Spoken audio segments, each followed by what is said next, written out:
Yeah, that I got to get that video. There's a couple of things on the on my intro. I need to fix a couple of things, and it's a little long for the.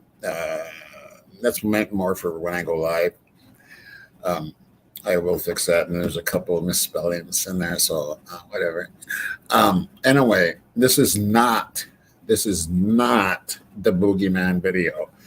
Uh, I kind of forgot about this video that we're going to be going over. By a friend of mine, Casper West, and I'm going to leave the link down in the bottom. You really need to go subscribe to his channel. He puts out just totally awesome videos, and always, in fact, and he's amazing.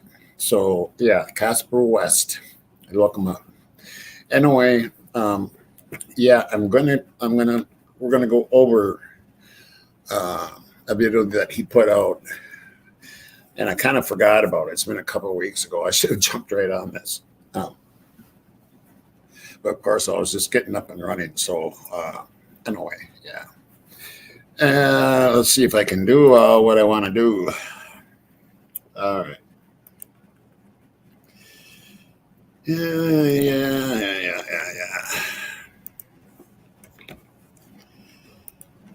And here we go.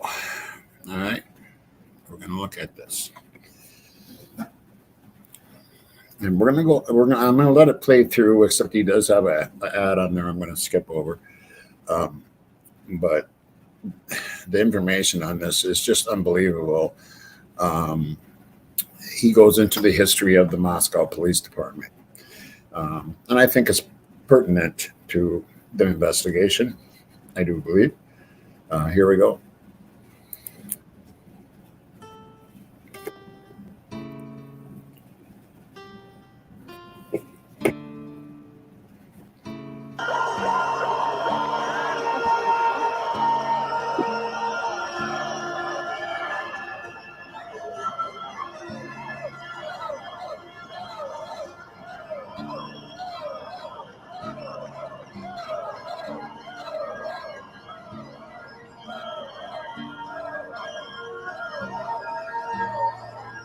University police officer was under investigation following allegations that he engaged in sexual activities while on duty.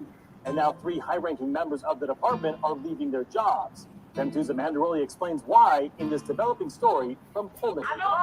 Put your hand behind the fucking back. No, put the hand behind the back. You will fucking ground me. You're not right. Get down. Get. What? What? Because. Oh! Oh! Do it now. You're gonna get. Put your hand. You're under arrest. You're the fake 20. That's what officer would put on the state.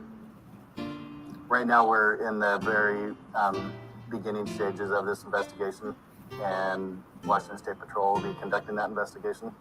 2 years ago, WSU Police Command staff learned one of its officers engaged in sexual activities while on duty. That command staff conducted an internal investigation instead of reporting this to the university. Now that they face possible termination, the chief, assistant chief, and captain all plan to retire. Hey guys, I had no idea my personal information was.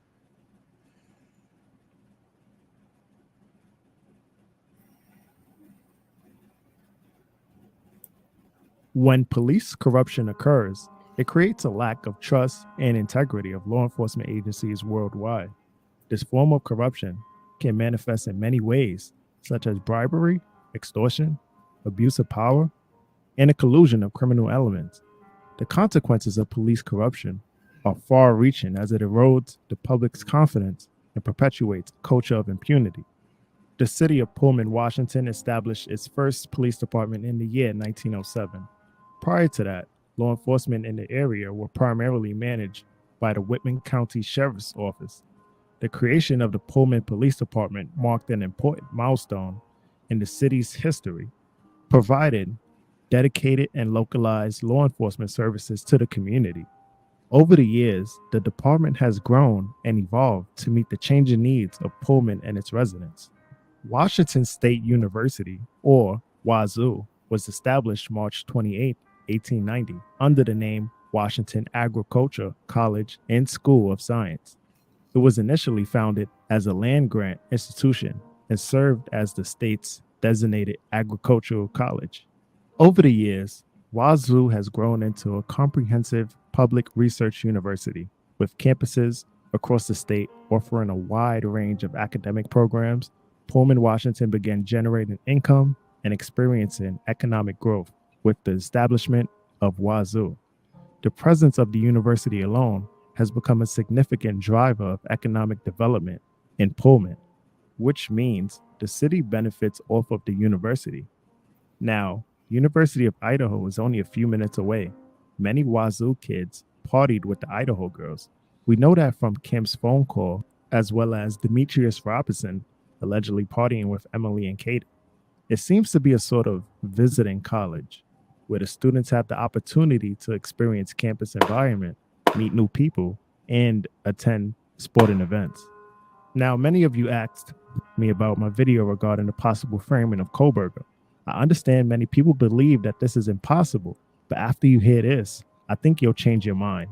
An email was discovered by the New York Times, which shows that Brian allegedly met with Chief Jenkins of the Pullman Police Department, which reads, "Chief Jenkins, it was a great pleasure to meet with you today and share my thoughts and excitement regarding the research assistantship for public safety." Chief Jenkins replies saying, "Brian, great to meet and talk to you as well. Now, I must admit, at first I thought nothing of this, just a friendly email of two men in their community who had a nice talk. Then I looked into what happened a few weeks leading up to the murders of the Idaho students and was shocked. Chief Jenkins was considered a constant in the community since Does anybody remember that or know about this? I kind of forgot about it, and I'm glad he brought it back to my attention here. 2010. He has recently retired after 47 years in law enforcement. Now, if you guys don't know, the university was investigating Brian Kohberger prior to the murders. According to the New York Times, Brian Kohberger displayed such troubling behavior in the weeks around the killings that his university investigated his conduct around women, counseled him over a verbal altercation with a professor, and ultimately fired him from his job as a teaching assistant. Less than 2 weeks before the killings in November, Brian was called to a meeting with faculty members to discuss growing concerns about his behavior. According to the record, the university prepared a timeline in justifying its decision to terminate him. In the case of the conduct with female students, the university's investigation did not find Kohberger guilty of any wrongdoing, and it was other matters that prompted the decision to eliminate his funding and remove him from his teaching assistant job. That decision, they said, was based on his unsatisfactory performance as a teaching assistant, including his failure to meet the norms of professional behavior in his interactions with the faculty. Kohberger began having troubles about a month into the fall semester. He had an altercation on September 23rd with John Snyder, the WSU professor he was assisting, according to the termination letter obtained by the New York Times. Then, on November 2nd, department leaders met with Mr. Kohberger to discuss an improvement plan. The letter recounts. 11 days later, the 4 University of Idaho students were stabbed to death overnight in a home just off campus in Moscow, Idaho. Then Brian Kohberger was blamed for those killings. Doesn't it seem strange that they blamed him for the killings only 11 days after the altercation? Now, we don't know exactly what transpired between the former chief and Kohberger, but is it possible someone was upset with him and wanted to ruin him? This is a strange occurrence, but you know what's stranger than this? There was a Wazoo police sergeant named Kurt who was accused of engaging in sexual activity while on duty. The university initiated the investigation and concluded that the officer engaged in predatory grooming behavior while in a supervisory role. Before the investigation was completed, he resigned. This is not the first time an officer resigned due to misconduct. He's the 4th officer that resigned due to disciplinary cases. Now, what was really strange is that when Wazoo conducted the investigation, they found the allegations against the officer were true, and the former police command staff failed to notify university officials as they were required to. The investigation began when an officer was messaged by a Whitcomb 911 dispatcher in December 2020, who heard secondhand that Kurt was engaging in sexual activity on campus while on duty. According to the report, the officer reported this information to Police Chief Gardner, who assigned Captain Lawson to investigate. Lawson conducted interviews with the dispatcher and others who found the alleged sexual activity was consensual and occurred while on duty. He later spoke to Kurt, who reportedly admitted to engaging in sexual conduct while on duty. Lawson spoke with Gardner about the outcome of his investigation, and Kurt received a letter of admonishment stating his behavior violated the university's standard of conduct surrounding sexual relations while on duty. Gardner did not provide the letter to Human Resources for inclusion in Kurt's person file, and in addition failed to report the alleged sexual misconduct to Human Resources and Compliance and Civil Rights. Compliance and Civil Rights were not able to substantiate allegations related to the grooming or of sexual activity with a student or a former student, as both individuals declined to speak with the agency. In the workplace, Kurt was in a position of power and authority over an employee and was accused of pinching her rear end without her consent. She spoke with her supervisor about Kurt's conduct, and he asked her to not take any action because she did not want to rock the boat, as stated in the report. According to release from the university, the three commanding officers have all informed school leadership that they will retire instead of possibly being fired after they were given notice of pending disciplinary actions. Is it possible that Brian Kohlberger may have rocked the boat? We know that there were two Wazoo officers who first broke the case when they found the white Hyundai. What's going on over there? When we dig deeper, a review of Pullman Police Department internal affairs records for the past 5 years reveals numerous instances of previously undisclosed officer misconduct ranging from neglect of duty to alleged assault. Officers reportedly propositioned female coworkers, snubbed the rape victim, accessed confidential case records for personal use, and filed inaccurate police reports, among other documented violations. Most of the officers associated with serious violations have since left the department. Some are still working there. Many of these violations included this. I'll show it on the screen for you guys to read. Minor incidents often get handled as inquiries, while more involved complaints result in a formal investigation. Final dispositions are based on a preponderance of the evidence, meaning more likely than not, instead of the higher criminal standard of beyond a reasonable doubt.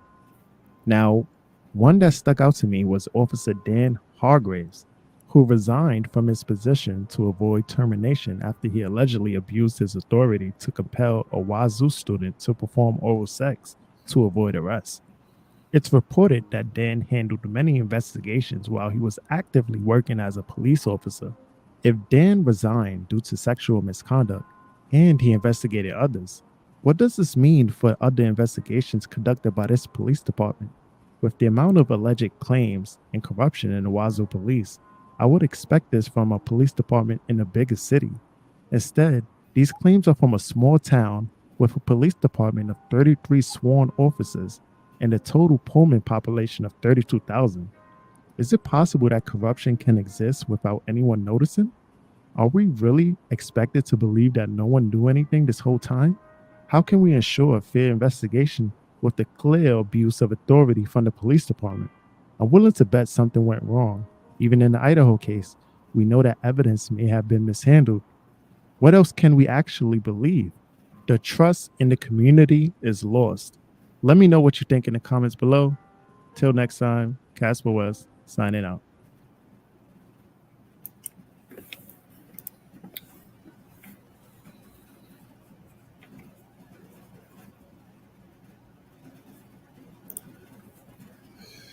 So what do you think about that? I want to know in the comments below also. He's got another video out, I think, out now too. Seriously, subscribe to his channel because he's always got really good videos. He digs deep. And I met him in a group and became kind of friends in there. So I've been, and I seen that when it came out. And, you know, I just started this channel, so I should have jumped on that and showed that, because I think it is important that we know what the police departments are like over there. And, you know, even since this investigation, there's someone under investigation. We know that right now. And, you know, that's a fact. And can we trust them? Can we trust them? Comment below, please. Please do. And forgot to say good evening to my friends and family and adversaries. And, you know, peace and love to all of you. And we'll catch you next time around.